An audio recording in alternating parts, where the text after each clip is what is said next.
Kindly sit down. Thank you. I would not go to the exercise of introducing everybody. Kilala naman ninyo lahat. So, I'd like to go direct to the point. And I have a prepared speech for you. Pero para sa akin, I need a more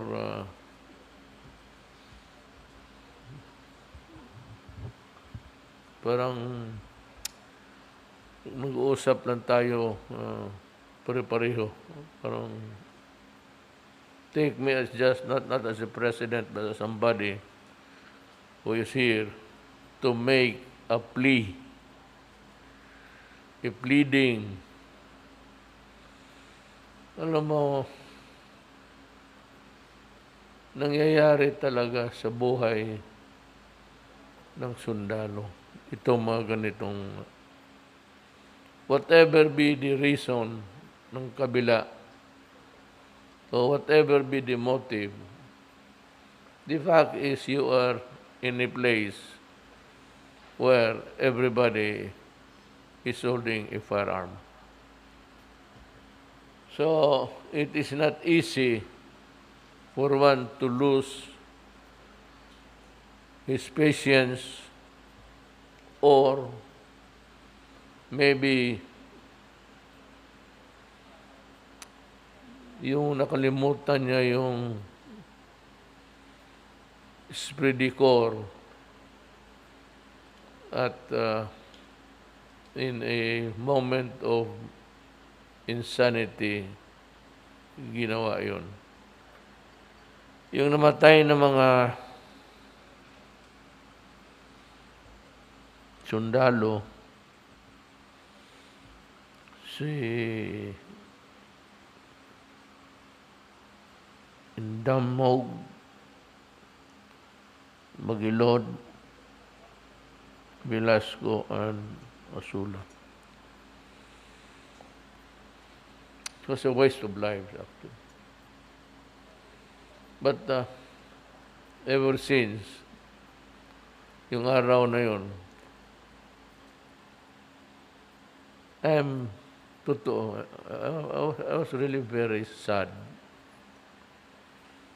Kasi mahal ko ang sundalo ko. At yung pagmamahal ko sa inyo, just like the giving of the gifts. Natural yan. Do not take it as a form of bribery or what. Anyway, you must remember that government property also. It's not ours. Itong nangyari, masama.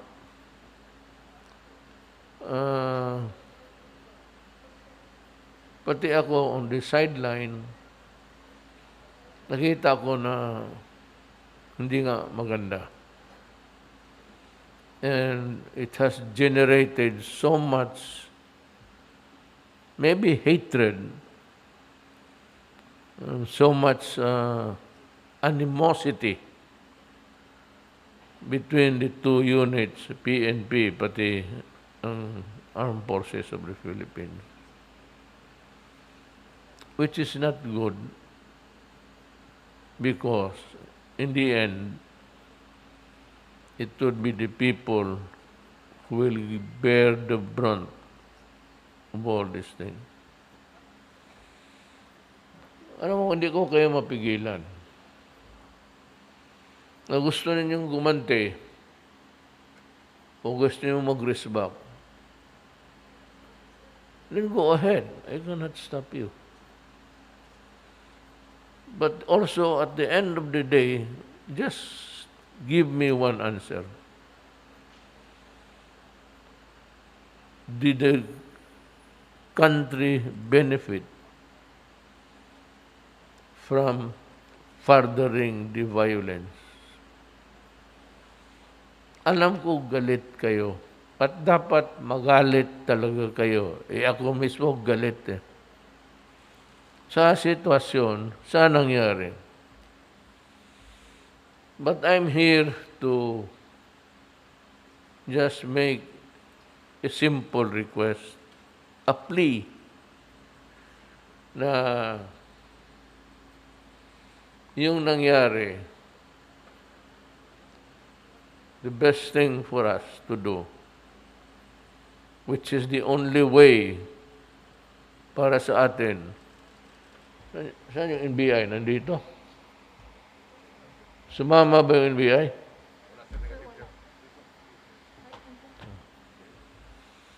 I have directed the director to investigate. Sinabi ko sa kanya, investigahin mo, search for the truth. At kung nakita na ninyo, make it public so that everybody will understand the situation. Kasi kung hindi ninyo mahintay at ang sakit ninyo,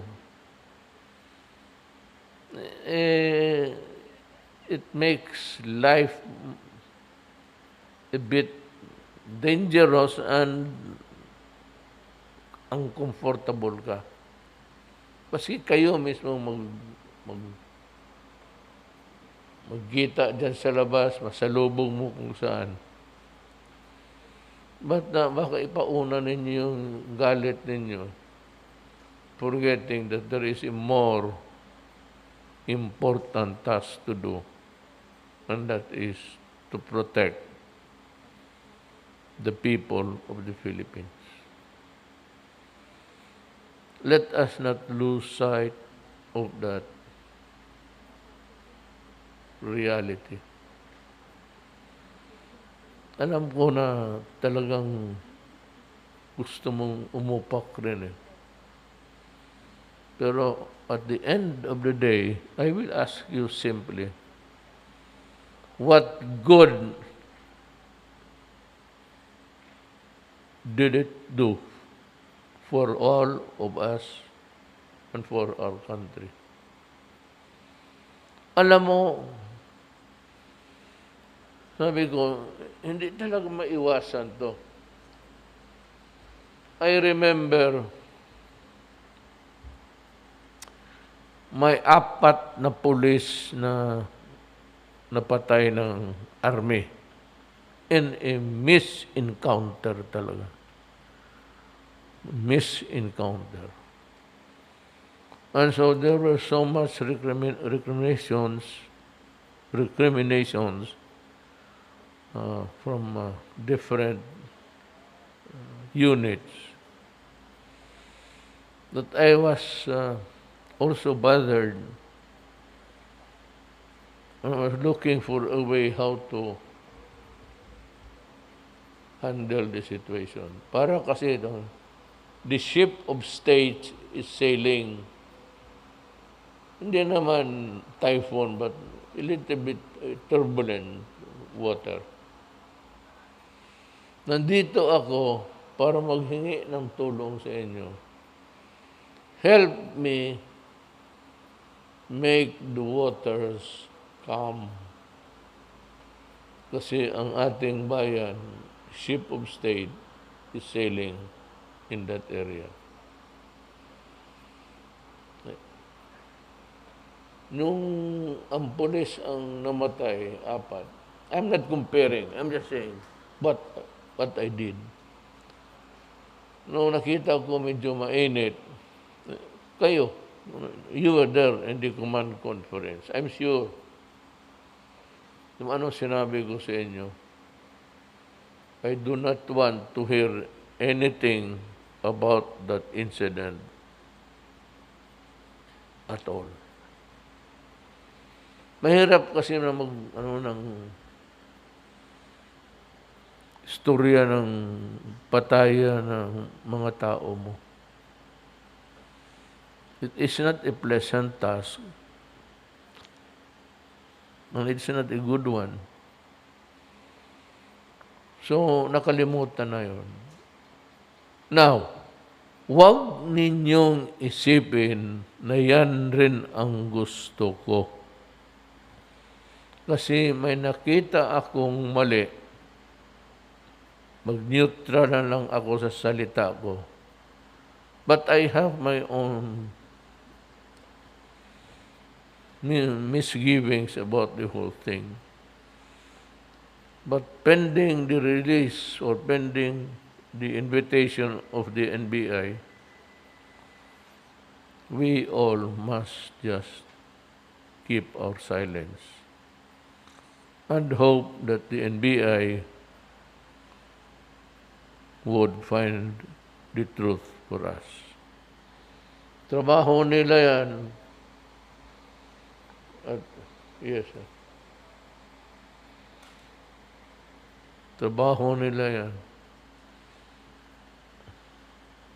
And I'm sure that they would not fail me. Kilala ko itong mga to sila. Matagal na ito sa ano. Sabi ko, get the truth. Huwag mong sobrahan, huwag mong kulangan. Yung totoo lang. Because it will save us the trouble. You bungle everything at marakita na nasilip sila na hindi totoo or a concocted one, we cannot control the trouble. Kayo na lang ang barilin ko para matapos.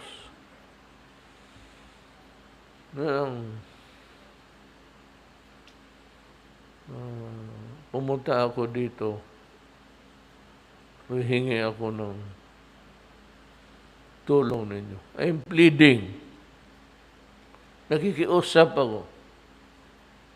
Nihangyo ko ninyo. Matabangan ko ninyo. Pagpakalma. To keep the waters in the meantime calm, and we wait for the result of the investigation. Yan ang pinuntahan ko dito. Kasi mahal ko ang sundalo ko. Mahal ko rin ang pulis ko. Puro nagatrabaho. And at the end of the day, baski anong desisyon dito sa baba, pag sinabi ko na wag na muna, do not, nasusunod. Ako ang nasusunod.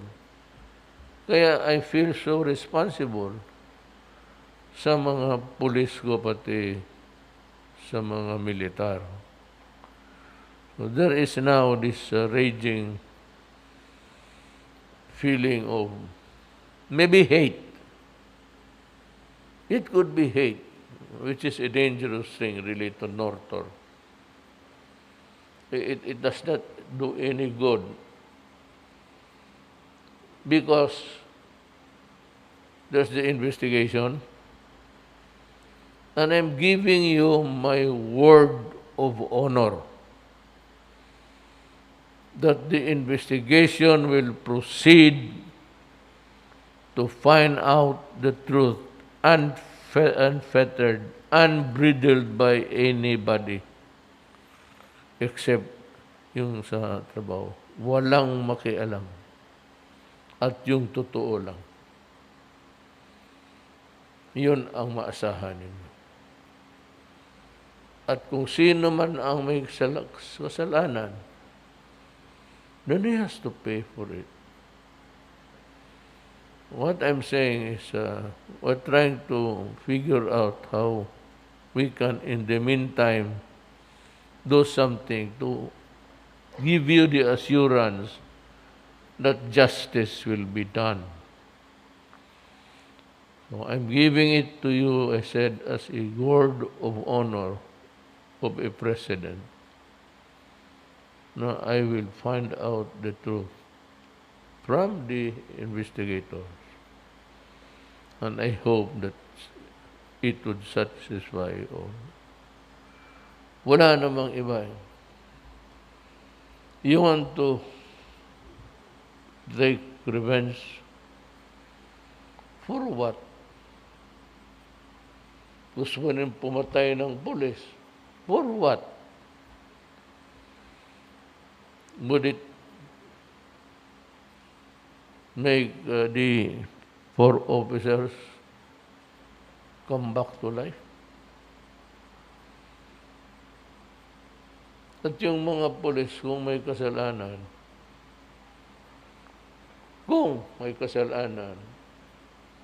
hindi hintayin natin. At pagkatapos, they will be prosecuted. Either a court-martial or a regular court. Wala akong pakialam. I said, I do not.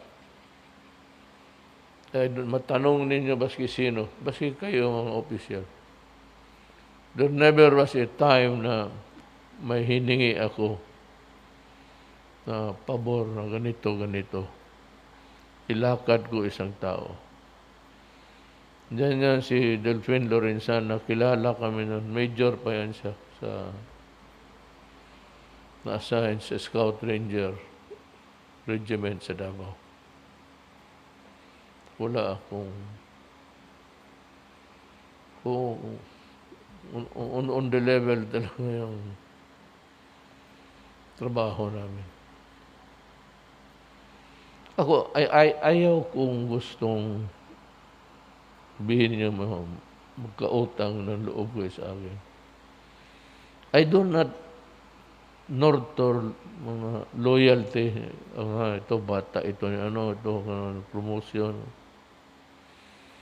Hindi ako ganun. Even when I was the mayor of Davao City, yung mga barangay captain na ayaw nila yung police na asan doon. Gusto nila palitan. Maraming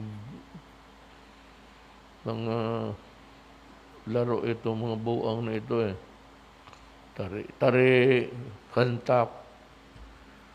Pag sabihin ko talaga, you go to De La Rosa or you go to Danao or you go to dyan, huwag kang maghingi sa akin ng pabor na gano'n. I do not. At least ako, alam nila. Ngayon, ang masabi ko lang sa inyo is, gusto ko talagang maimbestiga ito. At gusto ko lumabas ang totoo. At gusto ko yung may kasalanan will have to face the consequences. Ganoon na lang ang tingin ko sa inyo. I'll tell you, hindi niyo alam yan. Hindi niyo alam to. But, I was the only candidate na of the so many things sa kampanya kung anong madaldal mo. Ako lang yung tumingin sa kanto. Dinanaanan namin sa kampanya. Nakita ko, ito pala sila. How about them?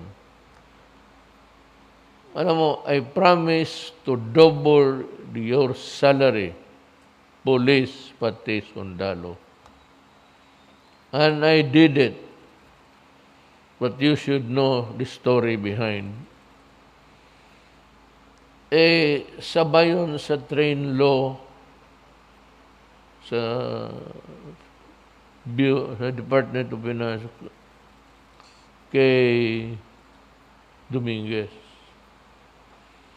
So ako naman, I was insisting on the money intended to increase your salaries. After so many debates, because most of the congressmen were favoring for unahin muna ang train law, sabi ko, nakapangako ako, kung hindi ninyo mabigyan ang sundalo, tanungin mo yan sila. Lahat, alam nila dito sa itaas. Delphine, Senator Subiri and Senator Gordon. Sinabi ko, kung hindi ninyo masali ang increases ng police pati military, I will resign. I will pack my things and go home to Davao to retire. Adre, hindi ako atat maging presidente. I am a disposable president because that is this. Yun dapat ang... Kasi kung ayaw ninyo o galit kayo, o di tanggalin ninyo, magkudita kayo. Ako sa akin, hindi na kailangan magdala pa ng isang M16.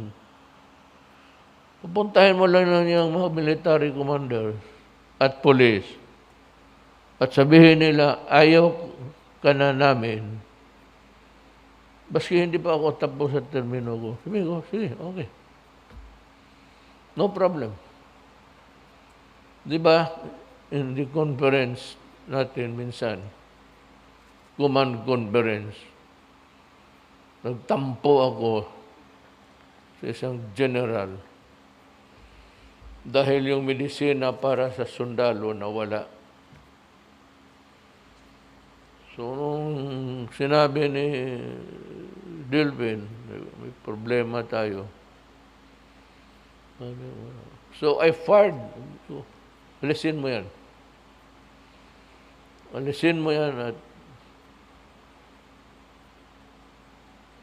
ganoon, mangako ako, kailangan tutuparin ko yan. And I stand by my word. Yung mga ganon na sundalo, lahat na hiningi, not because na nakikiusap ako ngayon para sumunod kayo sa akin. No. I leave it to your individual conscience tonight. When I leave, think for yourself. Do not think what I have talked to you about. Hindi ako nang ano. Pero sundalo, lahat ng hiningi ninyo sa ospital, baskisan, binigay ko. Meron kayong 50 million a month dyan sa hospital ninyo.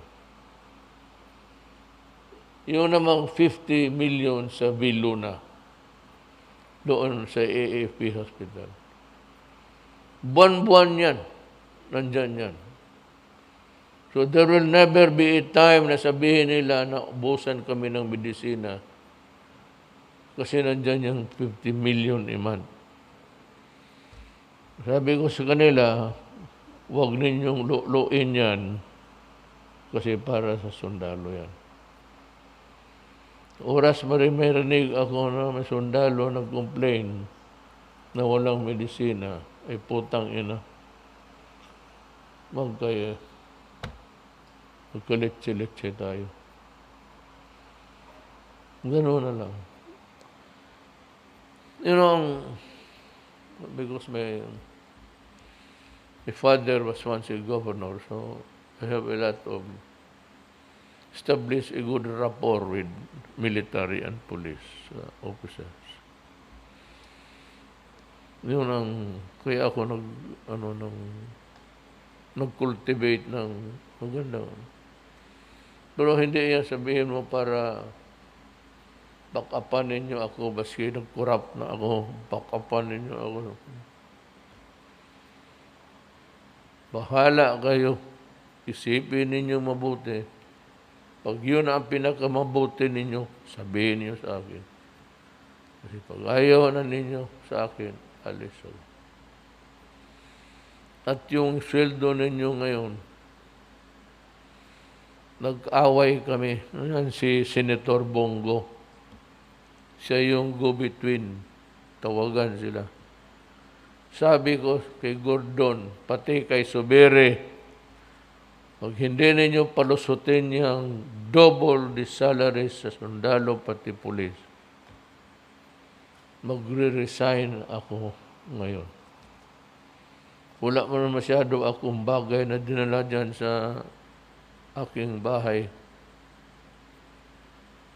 Balot ako, uwi ako ng Davao. Yan na lang ang just to impress upon you that the person you are talking to you now may pagtingin sa iyo na pagmamahal sa inyo. And that kung sabihin ko, Adre, hindi ito arigluhin. Imbestigahin natin, hayaan natin ang NBI, pagkatapos niyan, kung sinong may kasalanan, pakulong. Hindi ako nag At sinasabi ko lang yan, so that you will know the sincerity in me. Kasi hindi nyo alam yung mga yun eh. Hindi nyo alam na I really provided everything. Provided you in your building. Lahat ng kailangan ninyo, yung barrack to hasten the healing, nandyan na sa inyo, binigay ko. Ang hinihinik ko na lang, yung understanding ninyo sa nangyari.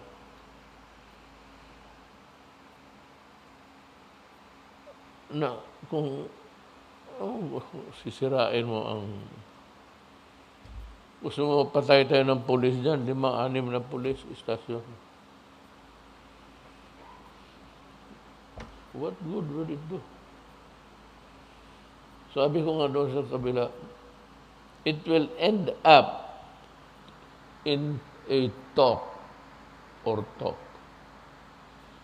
Maski ano complete. Look at Miswari. He staged a rebellion, he has killed so many soldiers, his forces in the past. But where is Miswari now? Miswari is the ambassador to the OIC, oil-producing nation. Bakit nandyan siya? Well, that's the reality of it all. May mga kalaban ka na hindi mo pwedeng patayin kasi gamitin mo pa. You need him. So we need the police dyan sa labas because you take care of insurgency and the more serious problems of the country involving law and order. Itong mga police na ito, they have a purpose there. And we need them. The Republic of the Philippines need them. Kayo, yun ang katulong ninyo. Kasi pag may gulo na, kung wala ng iba, army na. But yung frontliner sa labas, dealing with the civilian population, police. May mga gago na police, sigurado yan. May mga gago rin na sundalo. So, kaya I am not ready to condemn anybody. Except that we should give time to the NBI to finish they have started and they are at it now. Hayaan na natin because sabi ko, kilala ko itong mga to. Mga mahusay ito. At sincero. So yun lang, ang pinunta ko dito is to make a plea. Hindi dahil yan sa pag-distribute ng ayaw ko nga sana kung nalaman ko kasi may isabihin ako sa inyo. But anyway, baski sana ako pumunta. Baski sa hulo, kung saan. Dala-dala ko talaga yan, parigalo ko sa walang ibang presidente ng Pilipinas na lumingon para sa inyo. Totoo yan. Yun lang sweldo, pati yung mga equipments ninyo sa ospital. Pati yung medisina para sa gamot. Yun ang and it's not because na magpapalakas ako. Bakit ako magpapalakas sa trabaho mo natin to? In the same manner that the police would also need you. They cannot handle the insurgency problem. So we need the armed forces of the Philippines to keep the integrity of this republic so that the people will be protected. Ang tao talaga kawawa man. Is the last, lalo. Totoo yung sinasabi ng mga aktivista. Doon, hindi natin ma-deny. Yung mga mahirap. Kaya ako, sampu lang. Kaya ako pumutok kung nakita ko yung mga babae nakaupo sa pavement. Tapos sabi ko, ano to, babasa ko. Naghihintay ng walang putang ina. You better solve that problem. Give them shelter and give them food. At binigay ko kay General Anyo. Hindi ba kayo nagtaka? Masabihin ninyo ng palakas ako sa military. Tingnan mo yung cabinet ko, kalahati puro retired general. Kalahati ng cabinet member. Predominantly dyan. Ang Bisaya dyan, 2 na lang. Si Briones pati ako. Karamihan sundalo, sila Delphin. May pinauwi ko si Delphin nung presidente ako. Kasi kilala ko nga. Bigo tulungan mo ako. Nauna talaga kayo. But, itong mga as we try to journey this life, ikaw as a soldier, it's a very dangerous job. But for the others, for the nation, for the people, para sa kanila, hindi natin, how can you turn your back sa tao? The huge mass of almost 110 million. Yung pinaprotect natin. Wala masyadong time pera. But we try. We try to make the people happy. So, it behooves upon you to think about that solemn duty. Yung pangyayari on the sideline, nangyayari yan. Hindi yung sideline na hindi importante. Importante yung imbestiga at justice is rendered. But walain ninyo yung hatred kasi it has no place sa atin. We cannot take revenge. We cannot go there and get them and lynch them. It ain't that way. Ang importante malaman at yung totoo umabot sa inyo at kontento kayo na yun ang totoo. So yan, ako dito pumunta to make a plea. I'm pleading for your understanding. At saka pakalmahin mo ang mga tropa. Explain to them their role in the society. That the real enemy is itong mga NPA, pati itong mga Abu Sayyaf. Alam ba ninyo kung bakit binigyan ko kayo ng sidearms lahat? Cost me $1 billion. Binigyan ko kayo ng sidearms ang lahat ng sundalo. Alam mo bakit? Masama pakinggan. But if you do not agree with me, just forget it. You can do what you want. Sabi ko, ito ibigay ko sa iyo. Hindi ko nasabi sa lahat yan. Ito, bigyan ko kayo ng armas. May 3 magasin yan. Puno ng bala. Pag naubos ng bala sa M16 mo, maghantuhan si paana kaya suntukan dyan, meron kang mabunot. 3 magasin yan. Nakadeploy yung isa. Pag naubos yung isa, bumunot ka pa ng isang magasin. Pero yung pang 3 magasin, para sa ulo mo yan. Kainin mo ang baril mo. Mas sa akin, mas mabuti na lang yan that you committed suicide rather than for me to see my soldier na capture tapos binaboy dyan sa kampo kung ano-anong pinaggagawa.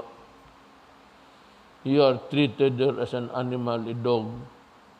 Then at the end of the day, i-display yung mukha mo, ilagay sa video, tapos lugdugin. Sabi ko, huwag ka magpahuli ng buhay. Kaya yan, 45. Ngayon, 45, pag may nakita ka na kinain, ubusan na yan ng bala, upong. I would rather that I would prefer the ayaw kong makita ang sundalo ko na ginagulgol yung ulo. Mamamatay ako. Gusto ko rin magwala. Sino man ang lang-alang ako pumunta doon. Gusto ko rin gumanti. Pero as always, I am not the one in charge of that. I am not a police. I am not a military man. So yun lang po. Hindi na ako magtagal. Kikiusap lang ako sa inyo. Pakalmahin lang ninyo yung trupa. Explain to them na wala talaga tayong makuha kung mag-init yung ulo natin. We will destroy the country. In a way, it will cause a fracture in the relation of both army and yung may kasalanan, ikukulong natin. Yan yung NBI. Yun lang. Try to help calm the waters. We're sailing in a very almost lansa pa. Huwag natin hayaan na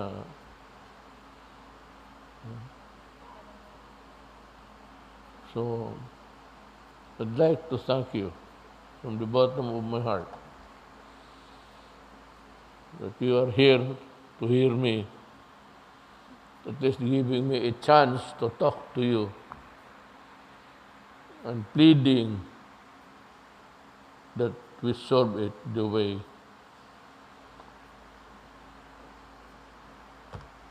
yung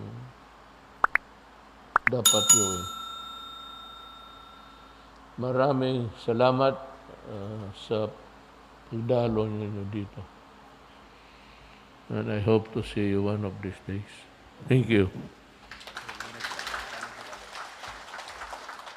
Kalimutan mag-subscribe at pindutin lang ang hit notification bell.